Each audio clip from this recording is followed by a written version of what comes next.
नमस्कार, आप देख रहे हैं इंडिया न्यूज हरियाणा और मैं हूं आपके साथ प्रियंका राय। रुक कर लेते हैं फटाफट खबरों का।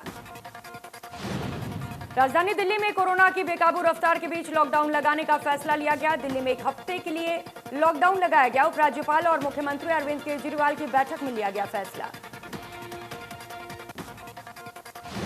दिल्ली में आज रात 10 बजे से लेकर 26 अप्रैल की सुबह तक लॉकडाउन रहेगा जारी। इस दौरान बेवजह बाहर निकलने पर मनाही होगी और वीकेंड लॉकडाउन जैसी ही पाबंदियां होंगी। सिर्फ जरूरी क्षेत्र से जुड़े लोग ही बाहर जा पाएंगे। दिल्ली में सभी प्राइवेट ऑफिस को वर्क फ्रॉम होम ही करना होगा। सरकारी दफ्तर में आधे ही अफसर आ सकेंगे। अस्पताल जाने वाले, मेडिकल स्टोर जाने वाले, वैक्सीन लगवाने जाने वाले लोगों को लॉकडाउन में छूट मिलेगी। Railway station, airport, bus station जाने वाले लोगों को भी छूट मिलती रहेगी।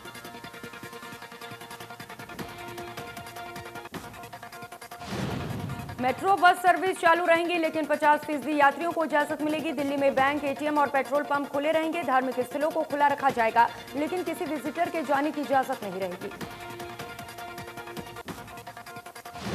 दिल्ली सीएम केजरीवाल ने कहा कि दिल्ली में हर रोज टेस्टिंग की संख्या बढ़ाई जा रही है। सरकार ने किसी से मौत के आंकड़े भी नहीं छिपाए। हालात की जानकारी जनता को दी गई। केजरीवाल ने कहा कि दिल्ली में बेड्स की भारी कमी हो रही है। दिल्ली के अस्पतालों में दवाई नहीं है, ऑक्सीजन नहीं है। दिल्ली का हेल्थ सिस्टम और ज्यादा मरीज नहीं ले सकता।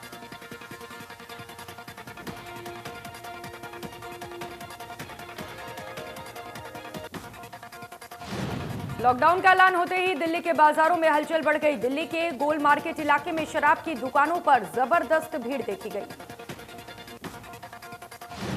लोग एक एक पेटी शराब, बियर की बोतलें खरीद कर ले जाते दिखे। दरियागंज और बाकी कई क्षेत्रों का भी यही हाल रहा। गोल मार्केट इलाके में पुलिस को क्राउड मैनेजमेंट करना पड़ा।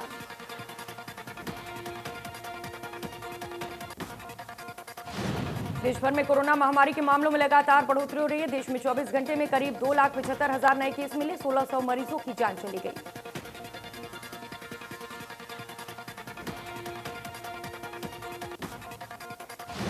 महाराष्ट्र में हालात सबसे ज्यादा खराब है। महाराष्ट्र में 24 घंटे में 68,000 से ज्यादा नए मरीज मिले। 503 मरीजों ने दम तोड़ दिया, जबकि 45,000 रिकवर हुए।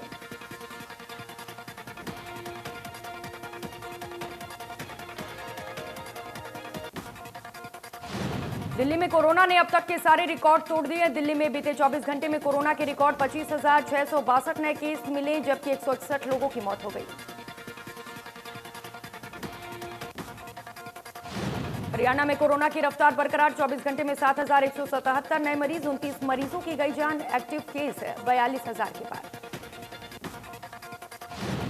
सबसे ज्यादा मामले गुरुग्राम से सामने आए। गुरुग्राम में 2,401 नए मरीज मिले। 2 कोरोना मरीजों की मौत हो गई। एक्टिव केस 12,000 से ज्यादा।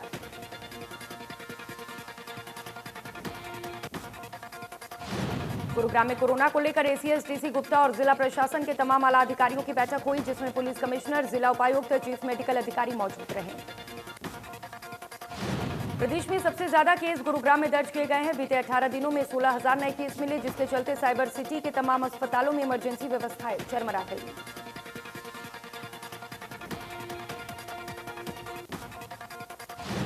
इंद्री में नाइट कर्फ्यू का असर देखने को नहीं मिल रहा है। लोग रात 10 बजे के बाद भी सरेआम सड़कों पर घूमते हुए नजर आए। बिना मास्क पहने ही लोग झुंड बनाकर सड़कों पर टहलते हुए दिखे। नाइट कर्फ्यू के दौरान खाने पीने की रेहड़ी भी लगी रही। इससे पहले प्रशासन ने फ्लैग मार्च निकालकर लोगों को सचेत किया था।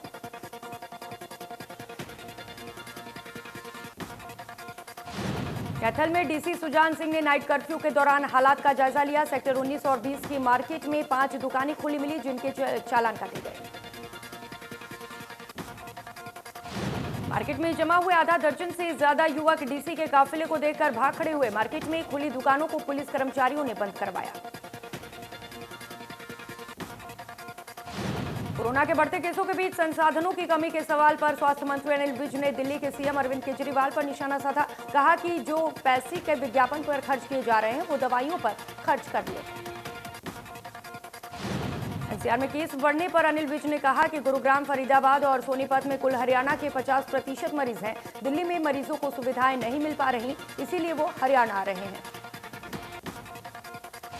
सरकार की तैयारियों को लेकर अनिल विज ने कहा कि सरकार पूरी तरह से अलर्ट है और सभी जरूरी कदम उठाए जा रहे हैं।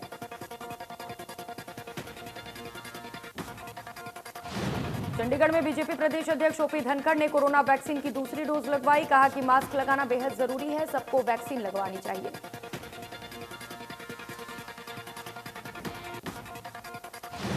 फरीदाबाद में दुकानदारों का कहना है कि सरकार कोरोना को कम करने के लिए सख्ती बरते, लेकिन अगर हरियाणा में लॉकडाउन लगता है तो पहले से मंदी की मार झेल रहे कारोबारी भुखमरी से मर जाएंगे। दुकानदारों का कहना है कि सरकार को लॉकडाउन नहीं लगाना चाहिए, लोगों को महामारी से बचाव के लिए सोशल डिस्टेंसिंग और मास्क का इस्तेमाल करना जरूरी है।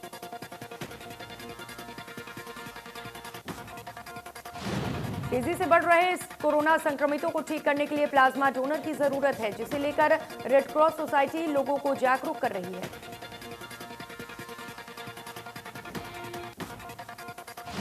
रेड क्रॉस सोसाइटी के सचिव ने बताया कि शुरुआत में लोगों ने प्लाज्मा डोनेट किया, लेकिन जैसे जैसे कोरोना का प्रभाव कम होता गया, लोगों ने प्लाज्मा डोनेट करना बंद कर दिया। सरकार के स्कूलों को बंद किए जाने के आदेशों के बाद निजी स्कूल संचालकों ने अंबाला शहर के विधायक असीम गोयल से मुलाकात की और अपनी मांग का पत्र सौंपा। स्कूल संचालकों ने कहा कि सरकार अर्थव्यवस्था प्रभावित होने के कारण नाइट कर्फ्यू और वीकेंड लॉकडाउन जैसे विकल्प लेकर आई है। इसी तरह शिक्षा की गुणवत्ता को बचाए रखने के लिए कोई मास्टर प्लान लाया जाए। सिरसा में हरियाणा रोडवेज की कर्मशाला में खैरपुर प्राइमरी हेल्थ सेंटर की ओर से वैक्सीनेशन कैंप लगवाया गया, जिसमें रोडवेज कर्मचारियों और उनके परिजनों ने बढ़ चढ़कर हिस्सा लिया। स्वास्थ्यकर्मियों ने लोगों से अपील की कि सभी पात्र व्यक्ति वैक्सीनेशन के लिए आगे आए। वैक्सीन का कोई साइड इफेक्ट नहीं है। नूंह में 24 घंटे में कोरोना के 18 मामले सामने आए, 2 मरीज ठीक हुए। जिले में कोरोना के अब 112 एक्टिव केस हैं।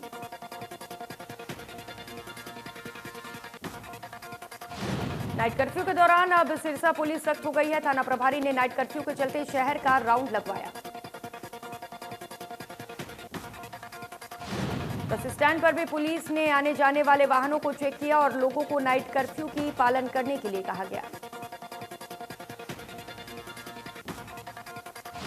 यमुनानगर के अमादलपुर में सूर्यकुंड मंदिर में कोरोना की समाप्ति के लिए शतचंडी महायज्ञ का आयोजन हुआ, जिसमें भारी संख्या में श्रद्धालु पहुंचे। महायज्ञ शुरू करवाने वाले आचार्य ने बताया कि हर साल नवरात्र के दौरान शतचंडी महायज्ञ का आयोजन किया जाता है, लेकिन इस बार कोरोना की समाप्ति की प्रार्थना को लेकर महायज्ञ किया गया। पलवल में विधिक सेवा प्राधिकरण और हिंदुस्तान स्काउट्स एंड गाइड्स के नेतृत्व में कोविड-19 जागरूकता साइकिल रैली निकाली गई। रैली का शुभारंभ जिला न्यायाधीश ने हरी झंडी दिखाकर किया।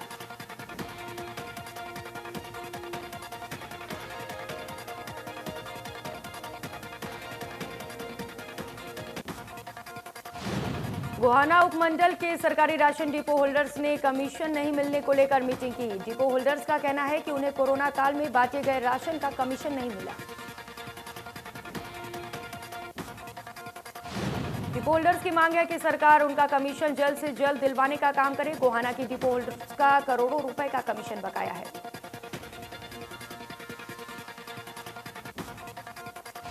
सोनीपत में कोरोना के दौरान निजी अस्पतालों में मरीजों की जान से खिलवाड़ का मामला सामने आया है। ऑस्कर अस्पताल के कोरोना मरीजों के इलाज की परमिशन नहीं है, बावजूद इसके इलाज किया जा रहा है। मामले का खुलासा तब हुआ जब कोरोना से जुड़े 3 मरीजों ने अस्पताल में दम तोड़ दिया। इसके बाद परिजनों ने ऑस्कर अस्पताल के बाहर जमकर बवाल काटा। परिजनों का कहना है कि अस्पताल में कोई भी सुविधा नहीं दी जा रही, केवल मोटी रकम वसूली जा रही है। मामले की जानकारी देते हुए सिविल सर्जन जीएस पुनिया ने कहा कि हमारे पास शिकायत आई है, ऑस्कर अस्पताल में लापरवाही के मामले में दर्ज की गई है।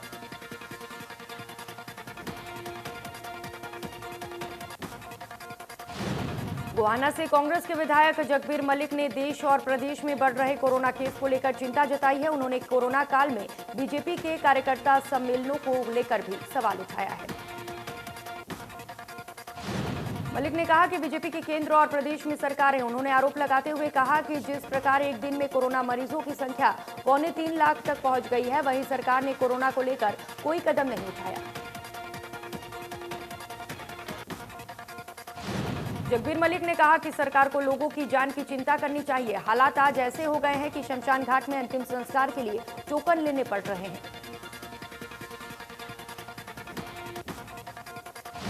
भिवानी के विधायक घनश्याम सर्राफ ने नंदीशाला का दौरा किया। इस दौरान उन्होंने नंदीशाला को 300 क्विंटल सूखा चारा दिया ताकि पशुओं के लिए पर्याप्त चारा उपलब्ध रहे। विधायक घनश्याम सर्राफ ने किसानों से अपील करते हुए कहा कि फसल कटाई का मौसम है, वो कटाई से इकट्ठे हुए अनाज का कुछ हिस्सा अपनी नजदीक की नंदीशाला में दें।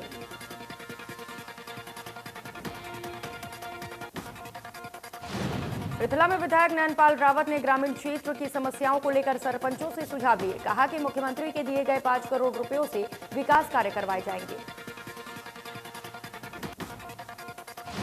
अंबाला के अनाज मंडियों में फिर से गेहूं की सरकारी खरीद चालू कर दी गई है। पिछले 2 दिनों में मंडी से काफी उठान हुआ है। मंडी में ही तैनात एएफआई का कहना है कि अब मंडी में गेहूं का उठान तेजी से हो रहा है। 2 दिन की खरीद बंद होने की वजह से जितना माल छेद के नीचे पड़ा था वो सब उठा लिया गया है।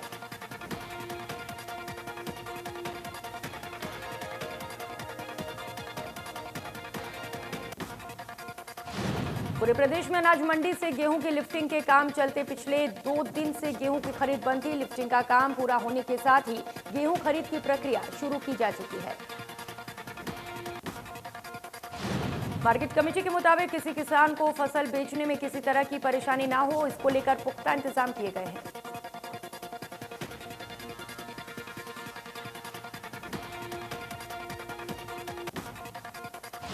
सिरसा में कोरोना के चलते लॉकडाउन में परिवार के सामने आर्थिक समस्या पैदा हुई तो गांव मोहम्मदपुरिया में 3 महिलाओं ने स्वयं सहायता समूह बनाकर खुद का रोजगार शुरू कर दिया। महिलाओं ने गांव में चप्पल बनाने के लिए लघु उद्योग स्थापित किया। फैक्ट्री स्थापित करने के लिए ग्रामीण आजीविका मिशन के तहत उन्होंने 1.5 लाख रुपए का लोन सरकार से लिया। लखल के अनाज मंडी में खरीद बंद रहने और मौसम खराब होने के बाद भी उठान में कोई तेजी नहीं आई। खरीद का करीब 78% गेहूं अब भी मंडियों में ही पड़ा है। शहर की तीनों अनाज मंडियों में नाम मात्र उठान हो पाया है। अतिरिक्त अनाज मंडी में खरीद के बाद गेहूं के लाखों कट्टे खुले में पड़े हैं।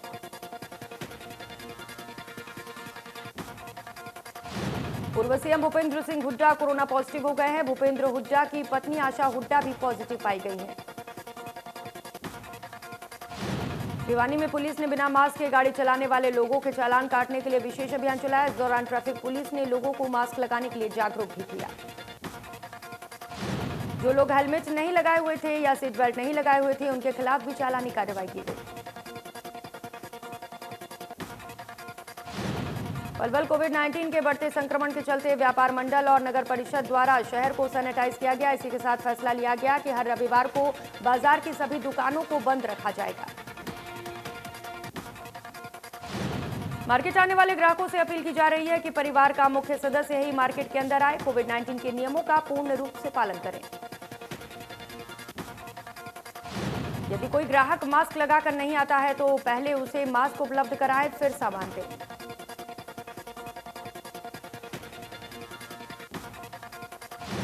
कृषि कानूनों को रद्द कराए जाने को लेकर बॉर्डर पर धरना प्रदर्शन कर रहे किसानों ने एक बार फिर से शासन और प्रशासन के खिलाफ हुंकार भरी है। केएमपी पर टोल को फ्री कराने की जिद पर अड़े हैं। करनाल के आरकेपुरम गली नंबर 5 में एक व्यक्ति का शव घर से मिलने से सनसनी फैल गई। शव कई दिन पुराना है। व्यक्ति आईटीआई कॉलेज में सीनियर पद से रिटायर्ड है और अकेले घर में रहता था। पुलिस और एफएसएल की टीम मौके पर पहुंचकर जांच कर रही है।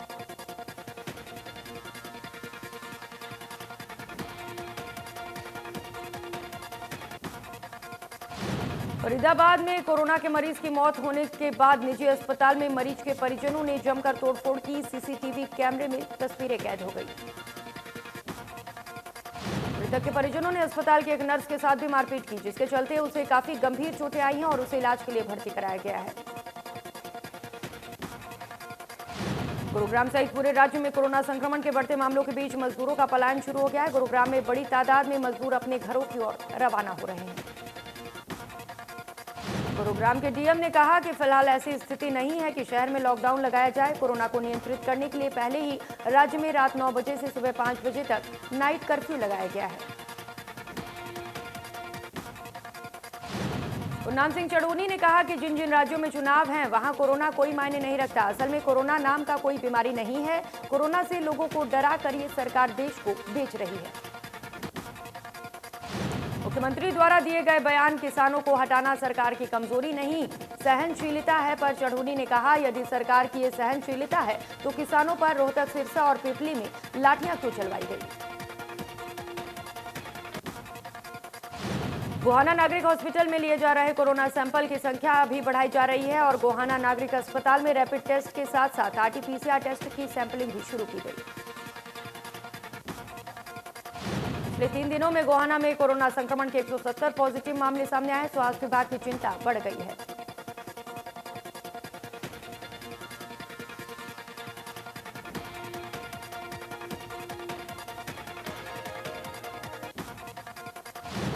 दहेज की मांग पूरी न होने पर कैथल के गांव क्योड़क में ससुराल वालों ने 21 वर्षीय विवाहिता की हत्या कर दी। युवती की शादी महज 4 महीने पहले हुई थी। परिजनों का आरोप है कि उन्होंने बेटी को शादी में बाइक दी थी, लेकिन पति और ससुराल वाले कार की मांग कर रहे थे। आरोपियों की गिरफ्तारी की मांग को लेकर परिजनों ने सर छोटू राम चौक पर शव रखकर जाम लगा दिया। आधे घंटे बाद मौके पर पहुंचे SDM ने परिजनों को जल्द से जल्द कार्रवाई का आश्वासन दिया। कैथल में गाड़ी पलटने से हादसा हो गया। हादसे में 3 लोगों की मौत हो गई और 3 लोग घायल हो गए।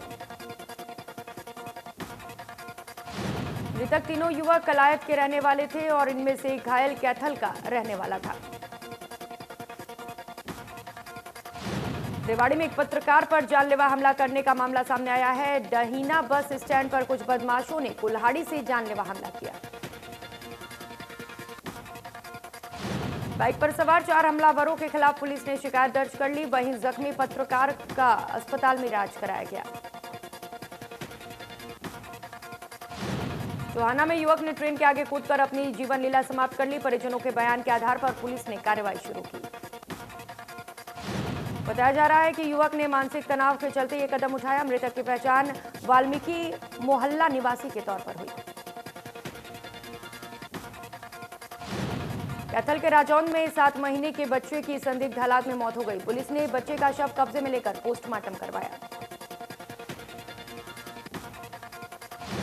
मौत के बाद बच्चे का पिता मौके पर दिखाई नहीं दिया। बच्चे की मां ने पुलिस ने जल्द कार्रवाई करने की गुहार लगाई। नूंह में नाइट कर्फ्यू के दौरान नकाबपोश बदमाशों ने 2 परिवारों को हथियार के बल पर बंधक बनाकर लूटा और उनके साथ मारपीट की।